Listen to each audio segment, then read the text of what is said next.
lo más importante aquí, destacan dos funciones principales, la de participio concertado y la más frecuente, que es la de ablativo absoluto, ¿vale? Entonces nos vamos quedando con eso.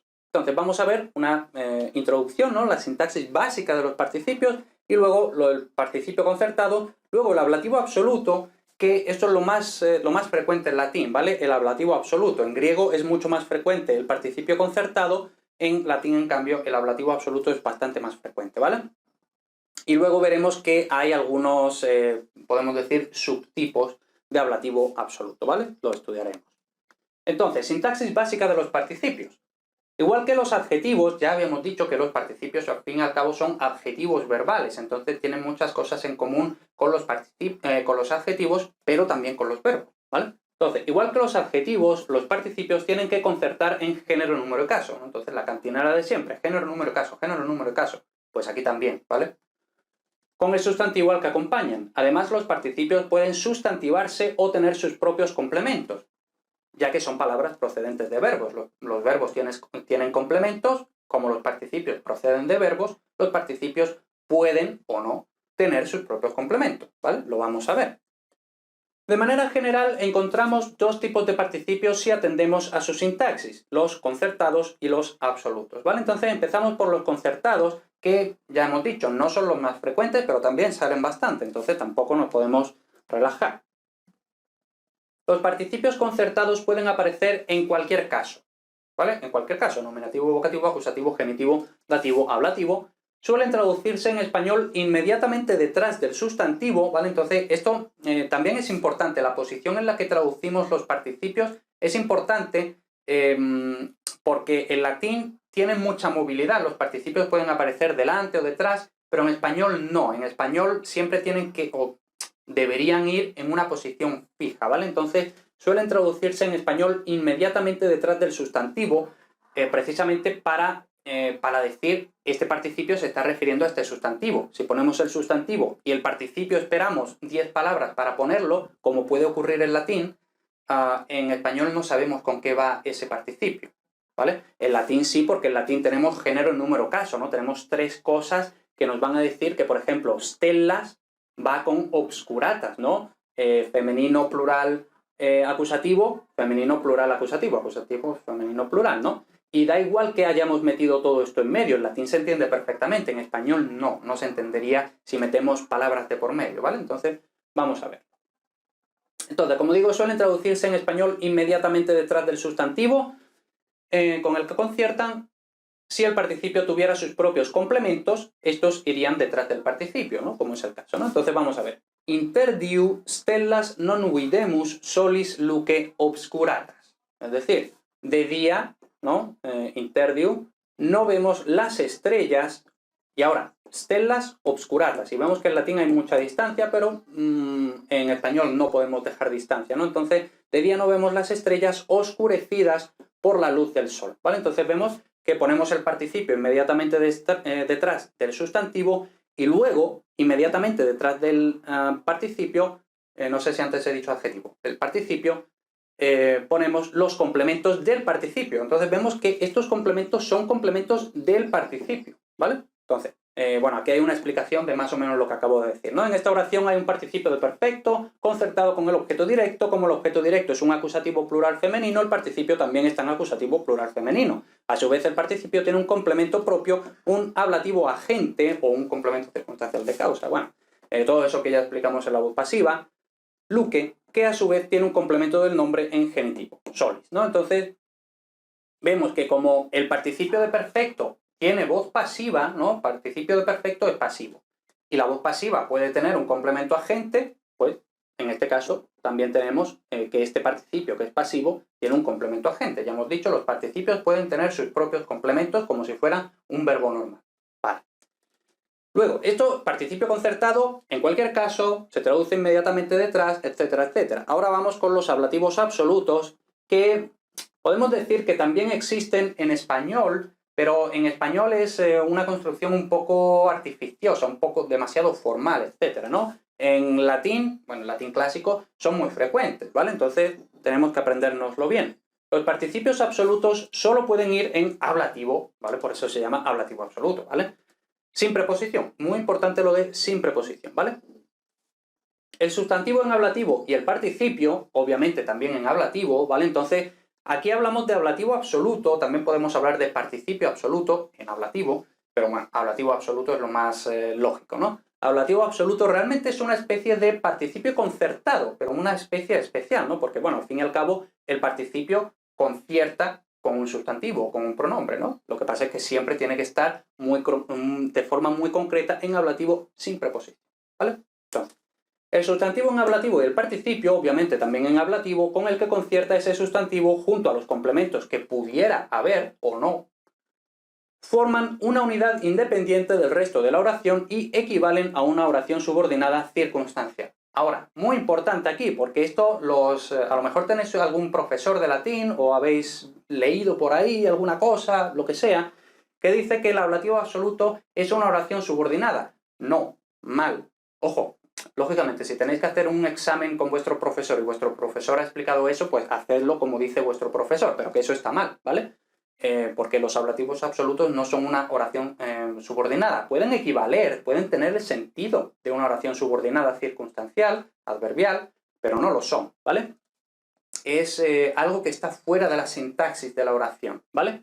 Entonces forman una unidad independiente del resto de la oración. Entonces, de ahí se deduce también que, por ejemplo, estos profesores que dicen que es una oración subordinada, no sé qué, y que luego tenemos que analizar dentro de esa supuesta oración subordinada, tenemos que analizar el sujeto, que sería el sustantivo en ablativo, y el verbo, que sería el participio.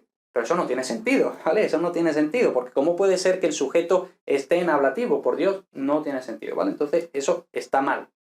Si además le tenéis mucha tirria a vuestro profesor, le pasáis este enlace, le pasáis este vídeo y yo se lo explico que eso está mal, ¿vale? Y que se tiene que actualizar, que se tiene que estudiar mejor la sintaxis. Bueno, entonces, tampoco quiero pecar de soberbio, pero a ver, ¿no? Entonces, eso ya está dicho.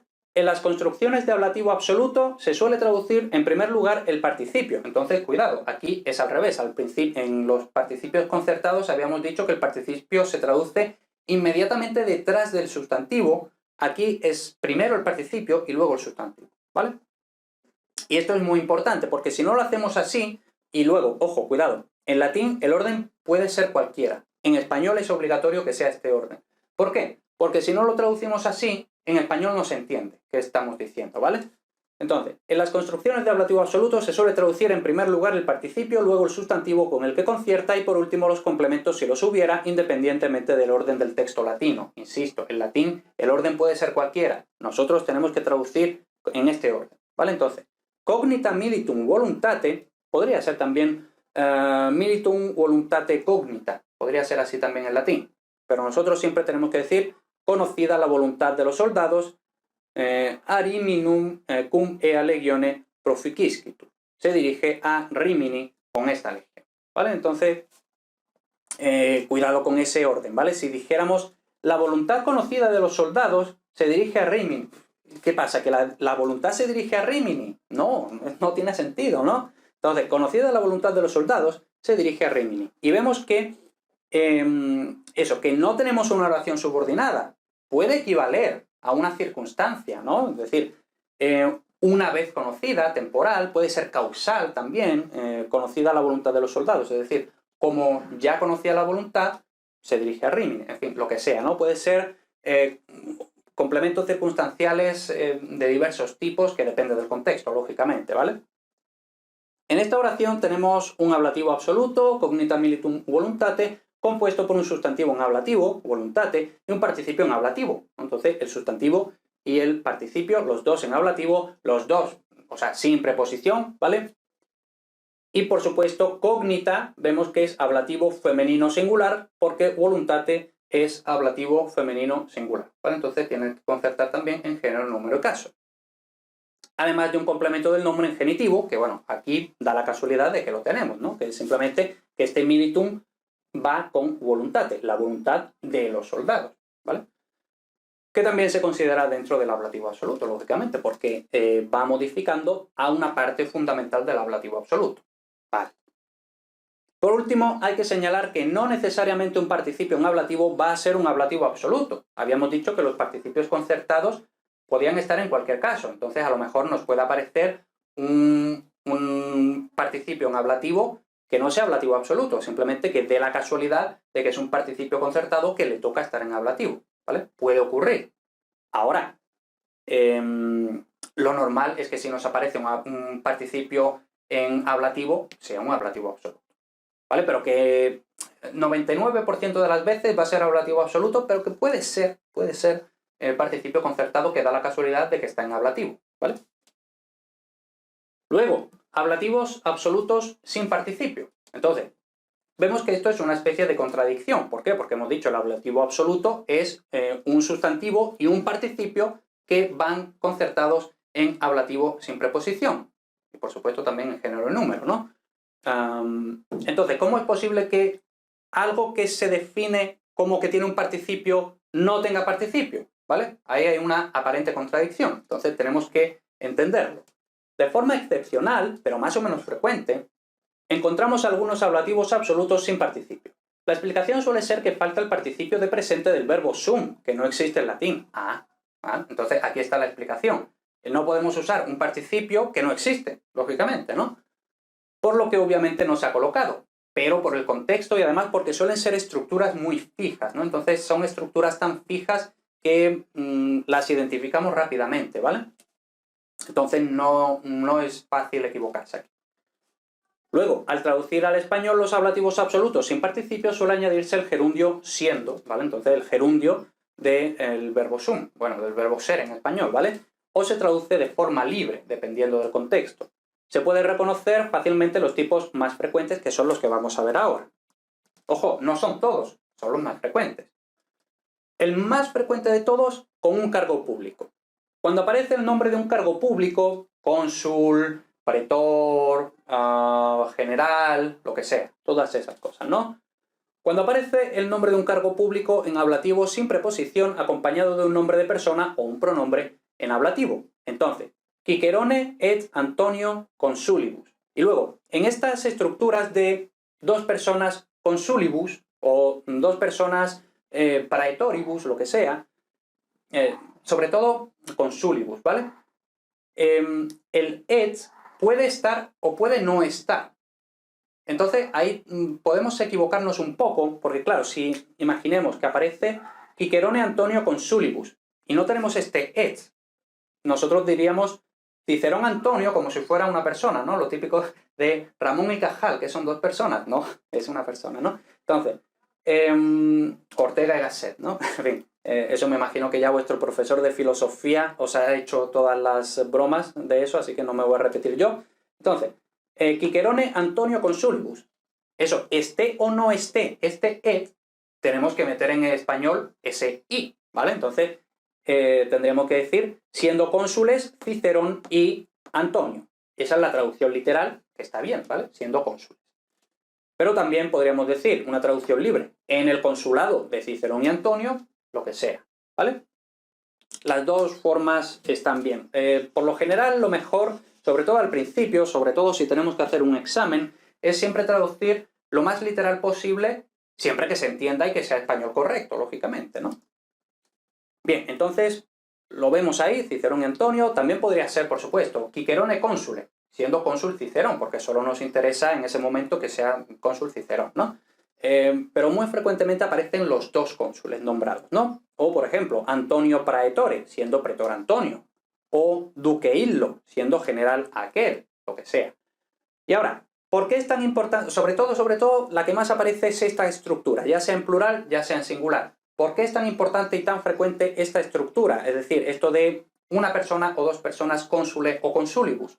Porque en latín, igual que ahora, decimos el año no sé qué después de Cristo. O si somos abiertamente ateos, podemos decir de nuestra era o de la era común, lo que sea, ¿no? Pero tenemos un punto de referencia que es el Cristo, ¿no? Que es el nacimiento de Cristo, ¿no? Y empezamos a contar a partir de ahí, si somos cristianos o estamos en una sociedad cristiana, etcétera, ¿no? Pero, lógicamente, en tiempos de Cicerón, Cristo ni siquiera había nacido. Entonces, no se podía contar a partir de Cristo. Muy frecuentemente se contaba a partir de la fundación de Roma. Y se decía ab urbe condita. Entonces, esa era una forma de contar. Otra forma no de contar, sino de marcar el año del que estamos hablando, era porque cada año había 2 cónsules, ¿vale? Entonces, pues en el imaginario colectivo de la gente existía esta idea de que, por ejemplo, el año en el que eran cónsules a la vez Cicerón y Antonio, pues todo el mundo sabía que ese año era el año tal. Entonces, pues era una forma de mencionar los años. Para nosotros esto lógicamente no significa nada y tendremos que mirar notas, tenemos que mirar cosas donde se diga qué año era este, pero para los romanos esto sí significaba algo, ellos sabían qué año era este, ¿no? Entonces, pues bueno, ahí queda dicho. Y ya para ir terminando, muy frecuente, sobre todo el de consulibus o cónsule, luego estos no tan frecuentes, ¿vale? Este a lo mejor sale 2 o 3 veces en vuestra vida, este a lo mejor sale una vez en vuestra vida, pero bueno, con una fase de la vida. Cuando aparece en ablativo sin preposición un sustantivo que expresa una fase de la vida, acompañado de un nombre de persona o pronombre, en ablativo sin preposición. Entonces, me puero. Entonces, siendo yo niño, ¿vale? O con invitus, invita invitum, ¿no? Cuando aparece un sustantivo o pronombre en ablativo sin preposición junto a un adjetivo también en ablativo sin preposición. El más común es invitus, que es algo así como, tiene que ver in de no, como en imposible, que es no posible, y luego este de vitus se supone que tiene que ver con la voluntad, ¿no? Bueno, un poco difícil imaginárselo, pero sí, ¿no? Es decir, contra mi voluntad, básicamente, ¿no? Entonces, me invito contra mí. ¿Por qué mí? Porque es me. Voluntad, ¿no? Contra mi voluntad, lo que sea.